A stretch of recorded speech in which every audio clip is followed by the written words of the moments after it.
વિદ્યાર્થી મિત્રોને નમસ્કાર. આજે આપણે સામાજિક વિજ્ઞાન વિષયમાં બીજા સેમેસ્ટરનો આ છેલ્લો પાઠ શીખીશું. પાઠનો 13મો પાઠ છે અને પાઠનું નામ છે સંસાધનોનું જતન અને સંરક્ષણ. સૌપ્રથમ આપણે સંસાધન ટૉપિક વિશે જોઈએ. પૃથ્વી પરથી મળતા અને માનવીને ઉપયોગમાં આવતા કુદરતી પદાર્થોને સંસાધન કહેવાય છે. જે એવા પદાર્થો કે જે આપણને પૃથ્વી પરથી મળી આવે છે અને જે માનવીઓને ઉપયોગમાં આવે છે, જે બધા કુદરતી પદાર્થો, તેને શું કહેવાય છે? સંસાધન કહેવાય છે. હવા, જમીન, જળ, વનસ્પતિ અને ખનિજોના સ્વરૂપમાં આપણને મળેલી કુદરતી બક્ષિસ એટલે કુદરતી સંસાધન. અંડરલાઇન કરજો. સંસાધનો રાષ્ટ્રીય અર્થતંત્રની કરોડરજ્જુ છે.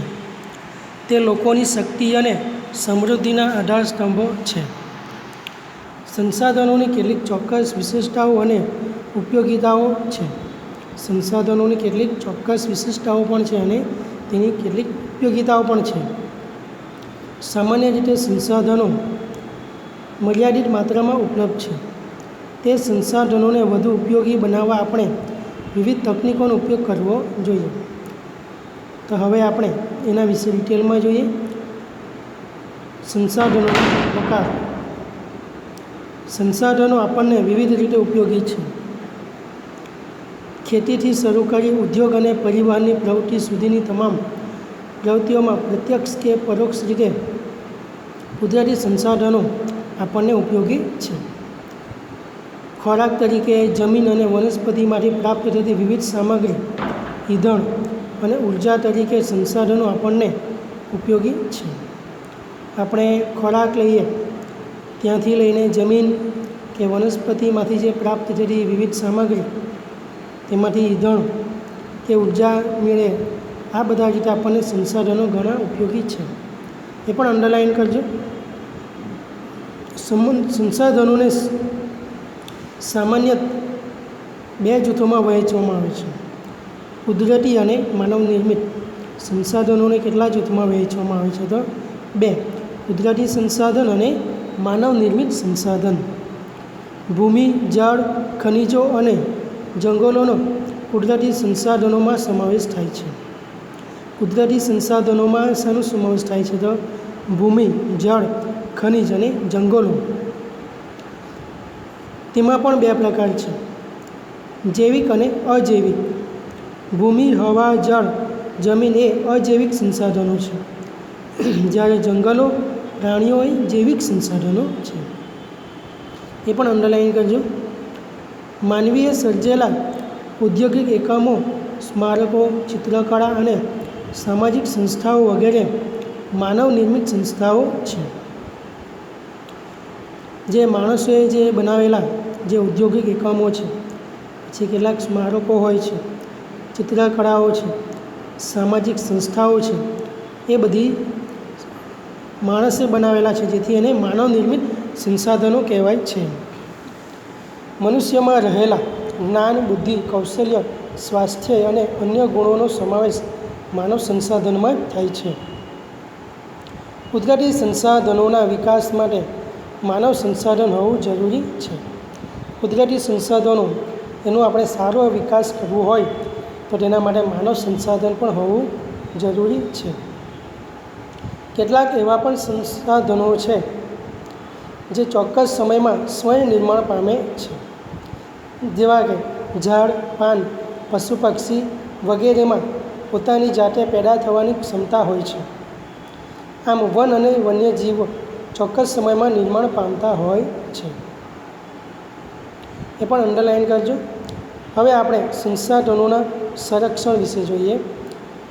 કુદરતી સંસાધનો મર્યાદિત છે. ક્યારેક માનવીની જરૂરિયાતો અમર્યાદિત છે. કુદરતી સંસાધનો કેવા છે? તો મર્યાદિત છે, જ્યારે માનવીની જરૂરિયાત કેવી છે? તો અમર્યાદિત. માણસોની જરૂરિયાત પૂરી જ થતી નથી, જેથી એને અમર્યાદિત કહેવાય છે. છેલ્લા કેટલાક વર્ષોથી તકનીકી ક્ષેત્રે થયેલા અસાધારણ વિકાસ અને વસ્તી વિસ્ફોટથી સંસાધનોનો ઉપયોગ ખૂબ જ વધી ગયો છે. આ પરિસ્થિતિ વિશે ગંભીરતાથી નહીં વિચારીએ તો આપણે તેના માઠા પરિણામો પણ ભોગવવા પડશે. એટલે જ ભવિષ્યની પેઢીઓ માટે સંસાધનોનું રક્ષણ કરવું એ આપણી સૌની ફરજ બને છે. સંસાધનોનું રક્ષણ એટલે સંસાધનોનો વિવેકપૂર્ણ ઉપયોગ. કેટલાક સંસાધનો પોતાની મેળે ચોક્કસ સમયમાં હિસ્સાની પૂર્તિ કરે છે અથવા અખૂટ હોય છે, જેને નવીનીકરણીય સંસાધનો પણ કહેવાય છે. જેમ કે જંગલો, સૂર્યપ્રકાશ એકવાર વપરાયા પછી પુનઃ ઉપયોગમાં લઈ શકાતા નથી કે એને બનાવી પણ શકાતા નથી. તેને અનવીનીકરણીય સંસાધનો કહેવામાં આવે છે. અનવીનીકરણીય સંસાધનોને અંડરલાઇન કરજો, જે એક્ઝામ્પલ તરીકે જંગલો અને સૂર્યપ્રકાશ. જેમ કે પેટ્રોલિયમ, ખનિજ કોલસો, કુદરતી વાયુ વગેરે પણ એના ઉદાહરણો છે. એ પણ અંડરલાઇન કરજો. સંસાધનમાં કયા કયા આવે તે જુઓ તો ભૂમિ સંસાધન, જંગલ સંસાધન, પ્રાણી વન્યજીવ સંસાધન, જળ સંસાધન, કૃષિ સંસાધન અને ખનિજ સંસાધન. આ ઉપરાંત માનવી પણ સમય એક સંસાધન છે. આ બધા જે સંસાધનો સિવાય માણસ પણ એક સંસાધન જ છે. સંસાધનોને માલિકી, પુનઃપ્રાપ્યતા, વિતરણ ક્ષેત્રના આધારે પણ વર્ગીકૃત કરવામાં આવે છે. હવે એ બધા સંસાધનોને આપણે વિસ્તારપૂર્વક જોઈએ તો પહેલું આવે છે ભૂમિ સંસાધન, એટલે કે જમીન સંસાધન, જેની જમીન નિર્માણ જોઈએ. પહેલાં સામાન્ય રીતે ભૂસપાટીનું ઉપલું પડ જેમાં વનસ્પતિ ઉગે છે તેને આપણે જમીન કહીએ છીએ. જે સપાટી પર વનસ્પતિ ઉગે એટલે કે જે ભૂમિ સપાટીનું ઉપરનું પડ તેને આપણે જમીન કહીએ છીએ. અંડરલાઇન કરજો. જમીન પૃથ્વીના પોપડા પરના અનેકવિધ કણોથી બનેલું એક પાતળું પડ હોય છે. ખડકો, નાના મોટા ટુકડા, કાંકરા, માટીની રજ કે જે અજૈવિક છે જેને રેગોલિથ પણ કહેવાય છે, જેવા જૈવિક દ્રવ્ય હવા અને પાણી ભળતા એ જમીન બની જાય છે. ખેતીના સંદર્ભમાં કોઈપણ દેશોનો આર્થિક વિકાસ તે દેશની જમીનની ગુણવત્તા અને પ્રકાર પર આધાર રાખે છે. હવે જમીનના પ્રકાર વિશે જોઈએ. ભારતીય કૃષિ સંસાધનો પરિષદ ICAR દ્વારા ભારતની જમીનને કુલ 8 પ્રકારમાં વહેંચવામાં આવી છે. આપણા ભારતમાં જે જમીનો છે તેને કેટલા પ્રકાર છે તો 8 પ્રકાર છે. પહેલું કાંપની જમીન, રાતી અથવા લાલ જમીન, કાળી જમીન, લેટેરાઇટ જમીન, રણ પ્રકારની જમીન, પર્વતીય જમીન, જંગલ પ્રકારની જમીન અને દલદલ પ્રકારની જમીન. એટલે આપણા ભારત દેશમાં કુલ 8 પ્રકારની જમીનો જોવા મળે છે. એ પણ અંડરલાઇન કરી લેવું. હવે જમીનનું ધોવાણ અને સંરક્ષણ. જમીનનું ધોવાણ ગતિશીલ પાણી કે હવા દ્વારા થાય છે. જમીનના ઉપલા કણોનું ઝડપથી કુદરતી બળો દ્વારા અન્યત્ર સ્થળાંતરણ થઈ જવું તેને જમીનનું ધોવાણ કહેવાય છે. જમીનનું ધોવાણ એને પણ અંડરલાઇન કરી લેજો. આવું થવાથી જમીન ખેતીની ઉપજમાં ઘટાડો થાય છે. જમીન ધોવાણ થવાથી શું મુશ્કેલી પેદા થાય છે તો ખેતીની જે ઉપજમાં ઘટાડો થઈ જાય છે. તેને અટકાવવું જોઈએ. શાને અટકાવવું જોઈએ? એટલે જમીનનું ધોવાણ થવાનું આપણે અટકાવવું જોઈએ. જમીનનું ધોવાણ અટકાવવાના ઉપાયો તેના વિશે જોઈએ. પડતર જમીનોમાં વૃક્ષોનું વાવેતર કરવું જોઈએ. જે જમીન પડતર હોય છે એવી જમીન કે જ્યાં કોઈ જાતના વૃક્ષો વનસ્પતિ ઉગાડવામાં આવતી ન હોય, ખુલ્લા મેદાન જેવા હોય, એવી જમીનને પડતર જમીન કહેવાય છે. તો ત્યાં પણ આપણે શું કરવું જોઈએ? વૃક્ષો વાવવા જોઈએ. જ્યાં ઢોળાવવાળી જમીન છે ત્યાં પગથિયા પદ્ધતિથી ખેતી કરવી જોઈએ. ધારો કે આપણે ડુંગરાળ પર્વતીય પ્રદેશો હોય જે ઢોળાવવાળી જમીન હોય છે તો ત્યાં આપણે પગથિયા જેવી પદ્ધતિથી ખેતી આપણે કરવી જોઈએ. આળાબંધ બાંધવા જોઈએ. જમીન પર ચરાણ પ્રવૃત્તિઓને નિયંત્રણમાં લેવી જોઈએ. આ રીતે આપણે જમીનનું ધોવાણ થતું અટકાવી શકીએ છીએ. હવે આવે છે ભૂમિ સંરક્ષણ. ભૂમિ સંરક્ષણ એટલે જમીનનું ધોવાણ રોકીને જમીનના ગુણવત્તા જાળવવી, જેને ભૂમિ સંરક્ષણ કહેવાય છે. નદીઓના કોતરો અને પહાડી ઢોળાવો પર વૃક્ષો ઉછેરવા જોઈએ. જે નદીના કોતરો હોય એટલે કે નદીના જે કિનારા હોય, ત્યાર પછી જે પહાડી ઢોળાવો હોય ત્યાં આપણે વૃક્ષોને ઉછેર કરવો જોઈએ. રણની નજીકના ક્ષેત્રોમાં વાટા પવનોને રોકવા જોઈએ. વૃક્ષોની હારમાળા ઉગાડવી જોઈએ. વૃક્ષોની આપણે હારમાળા એટલે કે વૃક્ષોને એકદમ લાઇનબદ્ધ એકબીજાને ટચ થઈને નજીક વાવવા જોઈએ, તો આપણે પવનોને આપણે રોકી શકીએ છીએ. અનિયંત્રિત ચરાણને અટકાવવું જોઈએ. ફળદ્રુપતા ગુમાવી બેઠેલી જમીનમાં પુનઃ સેન્દ્રિય પદાર્થોનું ઉમેરણ કરવું જોઈએ. જે જમીનમાં ફળદ્રુપતા ઓછી થઈ ગઈ હોય તેવી જમીનમાં આપણે પુનઃ સેન્દ્રિય ખાતરનો ઉપયોગ કરીને તે જમીનને પાછી આપણે ફળદ્રુપ બનાવવી જોઈએ. આમાં સૌએ સાથે મળી સહિયારા પ્રયાસો કરવા જોઈએ, તો એ આપણે ભૂમિનું રક્ષણ કરી શકશું. એ પેરેગ્રાફ 2 અંડરલાઇન કરી લેવું. હવે આવે છે જળ સંસાધન. પૃથ્વી પર પીવાલાયક પાણીનું પ્રમાણ આશરે 3% જેટલું છે. પૃથ્વી પર આપણે એમ જોઈએ તો કેટલું બધું પાણી છે, પણ તેમાંથી આપણે જે પીવાલાયક પાણી કેટલું છે, ખાલી 3%. અંડરલાઇન કરજો વિદ્યાર્થી મિત્રો. પૃથ્વીનો ત્રીજો ભાગ જળ વિસ્તાર ધરાવે છે.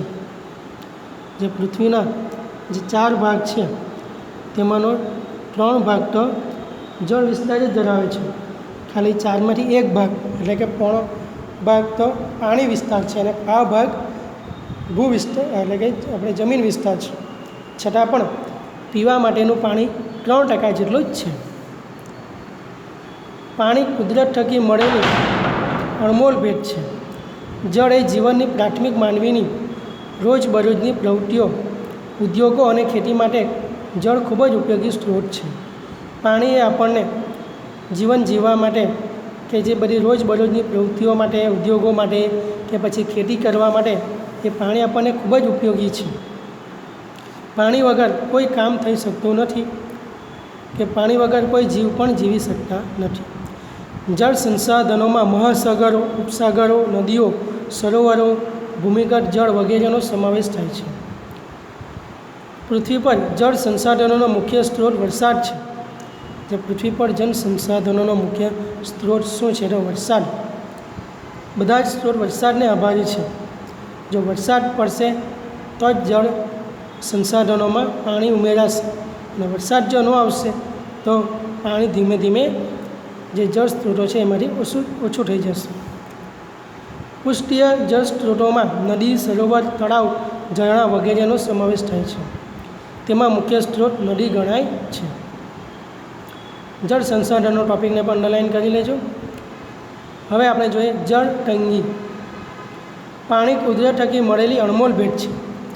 પાણી આપણને કુદરત દ્વારા મળેલી એક અનમોલ, જેનો ખૂબ જ ઉપયોગી ભેટ કહેવાય છે.